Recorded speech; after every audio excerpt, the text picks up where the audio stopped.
नमस्कार दोस्तों, आ गया हूँ फिर वीडियो लेकर। फैक्ट नंबर 1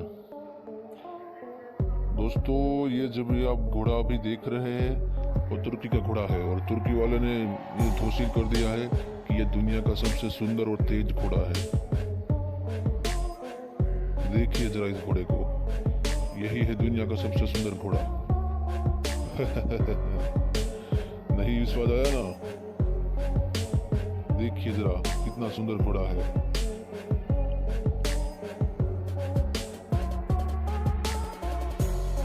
फैक्ट नंबर 2 दोस्तों, आपने विमान तो कई तरह के देखे होंगे कभी, फिर पर क्या आपने कभी ट्रांसपेरेंट विमान देखे हैं जो किस तरीके से दिखते हैं?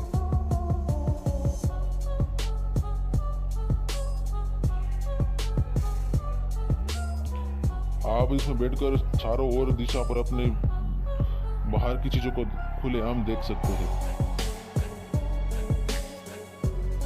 फैक्ट नंबर 3 अभी जो चित्र दिख रहा है आपकी स्क्रीन पर वो कोई गेम या मॉडल शो नहीं है, यह एक शहर है जो मेक्सिको में स्थित है। दोस्तों, वीडियो अच्छी लगी हो तो लाइक शेयर सब्सक्राइब कमेंट जरूर कीजिएगा ताकि हमें आगे वीडियो बनाने की पता चले, और सब्सक्राइब करके अपना आशीर्वाद जरूर दें। धन्यवाद।